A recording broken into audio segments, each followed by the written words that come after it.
Hello, and thank you for joining us tonight. My name is Mike Tellerino, and I'm the CEO of K9 for Veterans. We're here tonight with veteran Anthony Farrell and attorney Alex Michael. We're here to discuss an issue that Anthony had in a business where he was asked to leave.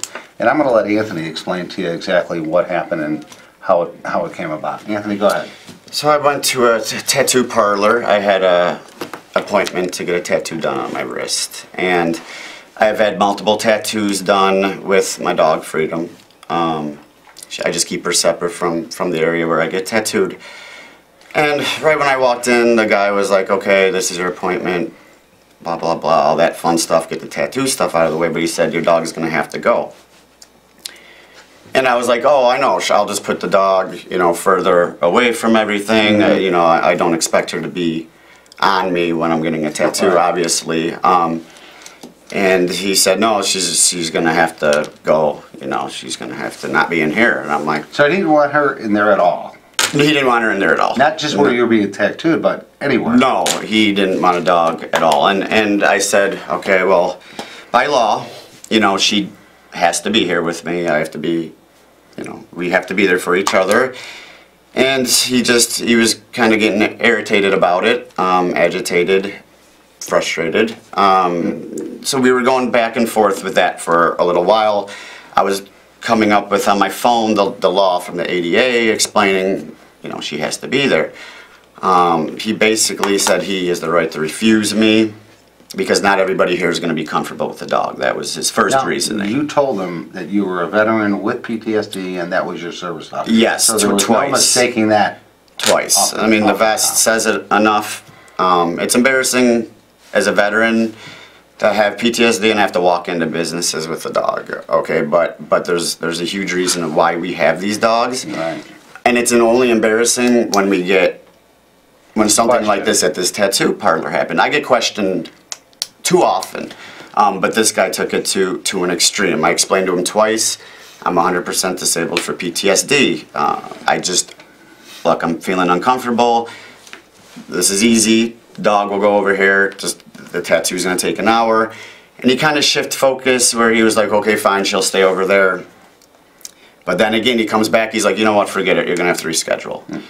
I'm like, this is ridiculous. I'm like, again, by law, and then he started getting irritated. He's like, he got personal with me. He said, I don't know why you have a blank dog with you or why you have to be here with the dog. He's like, I don't know why you have to be here with one. And that's when my PTS kind of triggered because it was a personal attack to me. So I remember I kind of was cloudy in my mind. I was trying to figure out what Reggie's name was. And I could not figure out what Reggie's name was for the life of me. You explain, Reggie is our executive vice president. Yes. So from what I understand, you called Reggie and explained the situation? I mean, I call Reggie too often, and she takes care of it. Right. She's got me free rooms before in hotels because I've got kicked out of breakfast areas. But anyway, I called Reggie, and this time I was more of, she could tell something was wrong right away, and she's like, okay, she was trying to calm me down, which I was calm, but I was explaining to her, I feel cornered, I'm not happy, I know I'm not getting tattooed, because I will refuse a tattoo from this guy, but I want the law to be, I want him to know what, this is not right, for one, as a person, and two, just read the law that I brought up on my phone. So, he said he didn't want to talk to her. He said more than that. Yes, and so he said he didn't want to talk to her, and we went back and forth again. And again, I was like, this is ridiculous. I'm like, look, he finally takes my phone. Agitated, he took it. At this point, he was beyond agitated, irritated. I guess we just frustrated him, or he was upset in the morning. I don't know. It was first thing in the morning, 12:30. She got on the phone, he picked it up, he instantly, it was like, I swear, 5 seconds. He went off, he's like, whoa, whoa, whoa. Threw like the phone down, as I recall, called her a derogatory name as he put my phone down. He then took the money, my deposit, and threw it He threw it at you. I don't know if he threw it at me, but he threw it where, yes, I mean, it didn't like hit me in the face, but Yeah. if I was over this desk, he threw it like this. How did that make you feel? I mean, what did, emotionally? I mean, did it trigger? I was in first. I was in complete shock. I was in absolute shock that this happened.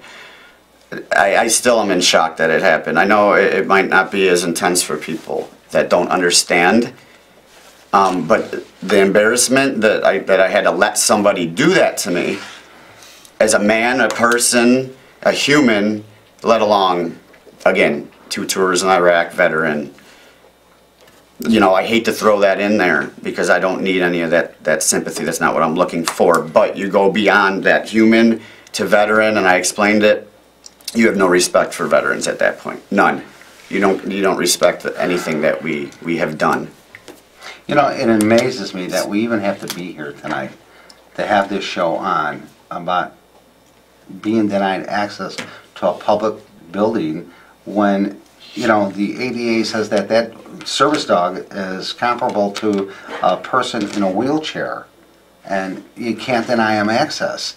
So, you know, ignorance of the law is no excuse. There was just no call for what this man did and the way he made you feel. It's just totally unacceptable.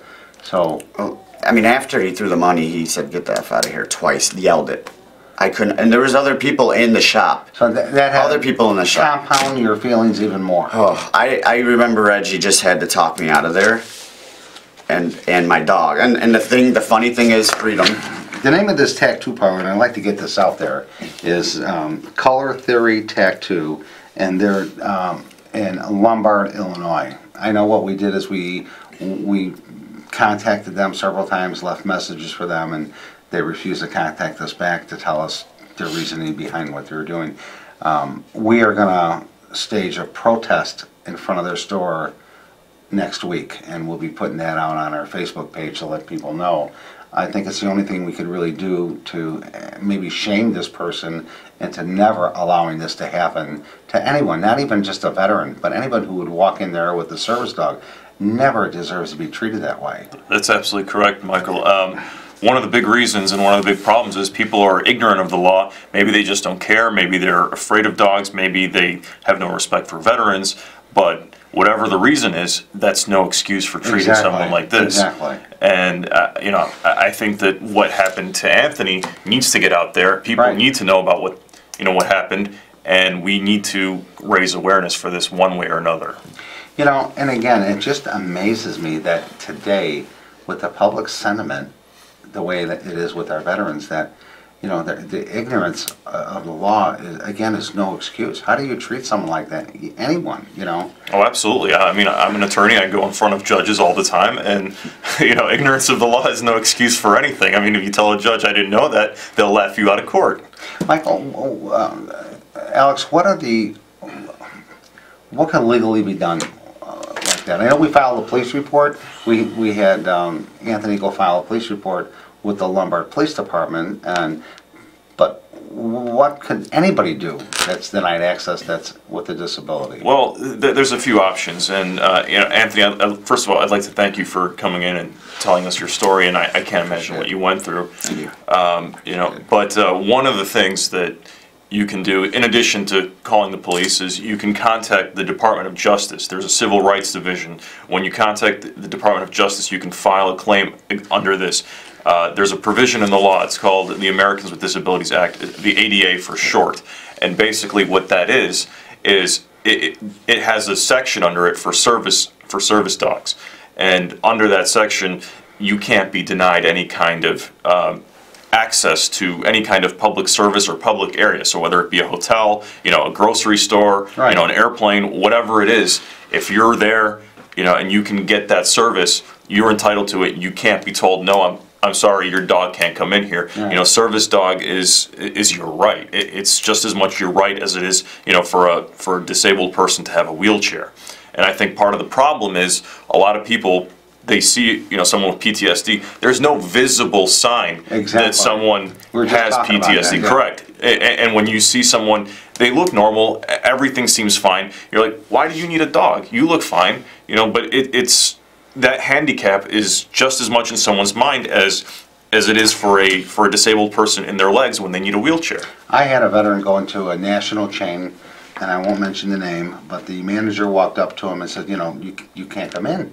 He says, well, this is my service dog, you know, he says, well, look, you're not in a wheelchair. You don't seem to be blind. You don't seem to be walking with a cane. I mean, you know, how do they do that? I mean, it's just amazing how they could put a veteran through this, make him go through all that anguish, and then have to, you know, defend himself. Yeah. That's an embarrassment. You have to explain yourself. I don't. No one likes to talk about themselves. It's tough to do. That's Right. what therapy is for. I don't need to be going to tattoo parlors explaining what I've been through. I mean, or give anyone a day by day what it was, you know, like overseas, and tell them why this is needed, or none of that is needed for them to know. Unfortunately, You were just denied service with Lyft. Why don't you tell The us next about day, that? The next day on top of it, right? my car decided to overheat that same day. This tattoo incident happened, so that day was a complete wash. I'll just say that. The next morning, I had to go to work, and I got a Lyft, and 50-50, I'll tell the driver that I have a service dog, and then I won't.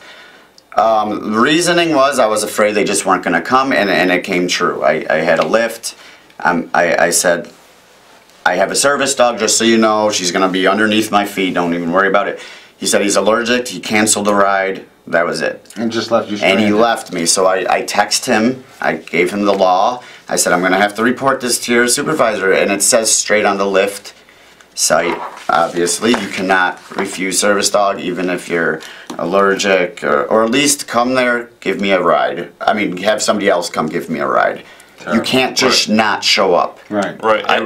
I'm sorry, go ahead. It's just like me working at a job. I was working at a cable company. If I was allergic to a cat, does that mean I can't refuse to come in your house? I had to do my job. So this was frustrating. Just what if I had hair on me? How is that any different than having a dog? How does that? What is that? Well, actually, the ADA speaks exactly to this issue. I mean, even an allergy is not a reason for denying someone service. I mean, worst case scenario, what they can do is they can send a different driver. If the driver absolutely cannot tolerate a dog because of his allergies, it's not like he's the only Lyft driver in the world. Right. So, I mean, there's plenty of other options. You can send someone else. So, if that driver can't make it, there's someone else. So you recommend that somebody is discriminated, you know, this is a tattoo parlor. Okay, it's not like it's a sterile environment. He walks in with his service dog and they refuse him service. At what point do you call the police? What point do you call an attorney? Well, anytime you've been denied service, I think you should call the police, and I think you should contact the Department of Justice. But, you know, as far as contacting an attorney, you know, you can file a federal lawsuit under the ADA. That's federal. Right. No, it's not state. Well, right, but I mean, that would be your primary course of relief, you know, if you were to seek monetary damages. Now, as with any lawsuit, the question is, what are your damages? So, you know, if it was, you know, a tattoo, you know, your damages really aren't that great because you can get. But isn't it more important? Well, let me. I think I know where you're going, and I can address that. You know, you can get a tattoo somewhere else, and that's why contacting the Department of Justice is so important, because that individual needs to be made to pay for what they've done. Thank you. You know, so I mean, as far as monetary damages, they're not there, but the criminal damage is there, and so that's where you need to contact the police and the Department of Justice. Where the monetary damages come in are usually when you're talking about employment discrimination or something like that, where you actually suffer financial losses, and those are the instances in which a lawsuit is also appropriate. But otherwise, you know, contacting the authorities and making this known in order to seek punishment for the individual who did this is the way to go. And in addition to the Department of Justice, you should also try to contact the state's attorney. Even in Illinois, this is punishable as a Class A misdemeanor, which means you could potentially face up to 364 days in jail for something like this. And so that's why it's so important to contact, you know, the authorities, because these people really need to be made aware. you know, that they shouldn't be doing this because. I think that's the important thing here. Right. It's not so much you're looking for money or whatever you're looking for. It's just to Right. raise awareness that you can't do this. Correct. I mean, you know, we got to get the word out that these actions of businesses can't be accepted anymore. It just can't be tolerated. Absolutely. You know, it just can't. It's and it's just a disrespect. People are gonna not know. That's the thing. And like you said, awareness, and people don't know. People just don't know, and they might just say, "Hey, this dog isn't here," and then they'll ask another employee, and then it all gets resolved. That's the thing. But would it's you have still done anything different? In there, no. No, I don't. I still just can't believe what happened. I just wanted my tattoo. I went to a tattoo parlor, Rising Phoenix in Addison, and they took me in right away. They're veteran owned, and they played with my dog. So it's just that's big difference. It was just unbelievable. They saw that I was very emotionally. I was in tears, and it's embarrassing. It's very embarrassing. No man wants to sit here and say that they were in tears basically that whole day because I felt personally attacked.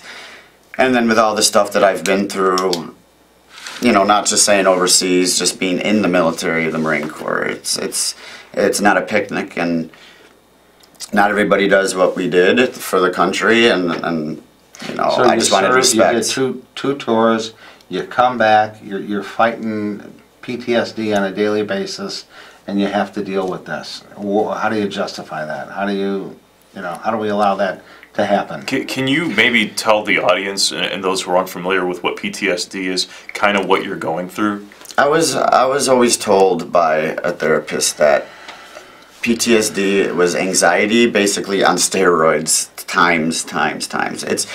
It's multiplied, where I could just have complete anxiety for no reason during the day, but usually with PTSD it's the triggers. It's the little triggers that could just set somebody off from 0 to 100, just like that, of a blink of the fingers. And that's what's so important about having my service dog. I had no idea how to handle it. I've been in therapy for years. They just want to throw drugs at me, you know, and I took a love for martial arts, but I have my dog now that sees if I'm having a PTSD moment, if I'm about to have a panic attack, or if I get lost in a daze, or if I think I'm still overseas in a few instances. That's what the dog, she'll drown me and be like, "You're here, listen." So there's a big difference between when you had a PTSD attack before you had your service dog and as you get one now. If I didn't have freedom with me at that tattoo parlor, if it was the same type of argument, I don't know. I don't. The results probably wouldn't be the same how it was. I don't think I would have been walking out of there with the calmness I felt because of freedom. So it has that much of a profound effect on your stability? It's tough. I mean, yeah, stability. You would think in that situation that he acted like he had 100% disability and I had nothing. Yeah, right. Because that's how I acted. It's PTSD. There's very different variations of PTSD. Some people have horrible. I mean, PTSD is horrible no matter what, but some people just have it more severe in some cases. That could have been somebody that he didn't know that I could have went 0 to 100 in seconds. Right. And the way I was treated, it's tough. It's tough. I felt belittled, and it still bothers me. It's been 8 days. And you're still? I'm still upset. I'm still upset about it. It still bothers me. and I know you got to get over it. But as a human, I don't think I felt like that in a very, very, very long time. Especially in the civilian world now. It's a shame that even had to happen. Alex, what would you recommend for someone to do? I know we talked about it before, but if somebody was to be in that same situation, what would you as an attorney recommend? Again, just going are you asking me in that moment? Yes. In that moment, I mean, the first thing I would do is obviously, be prepared to show them what the law is, whether it's on your phone or have a printout. Right. And obviously, reason works with some people, doesn't always work with everyone, as we know, just from living life. But, at some point, if they're not willing to respect you, you have to, you have to walk away and call the police and do as I've advised. Make sure you contact the authorities, let it be known, and let the law take its course. And Anthony, you did that. Yes. You did file a police report. I did file a police report, Lombard, yes. Police Department. How did that go? When you went to the police department to file the report, yes. How were you received by them? Very, very nice. The officer was completely nice. Listen to the whole story. Listen to everything. First off, he said before we even started, I appreciate your service. I appreciate everything you have done for this country, all of that stuff. So that already was instant. He told me his grandparents were vets, and I'm like, oh wow. So that's awesome. So what he told me, he actually didn't know the complete 100% law of it. So he called Regina, the officer did. Yeah, I remember that. And they talked it over. He went to the shop. And he told you, the tattoo artist that you broke federal law, and he admitted that he did that.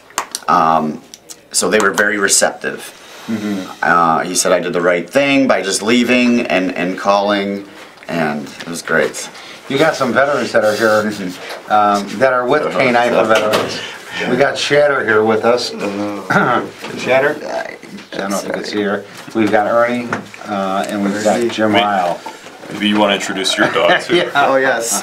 Yeah, why don't you get your dog up here and say hi real quick? We got a few minutes to go. Come here, face this and Alex, I want to thank you for coming on tonight. No, it's my pleasure. Michael Ettinger, he's a great friend, and when I called him, he couldn't agree to it fast enough. So. And if you have any questions, regarding this issue or any other legal issue, you can always contact us. My name's Alexander Michael. Our office is Ettinger and Bismakos. Our phone number is 708-923-0368. Got it.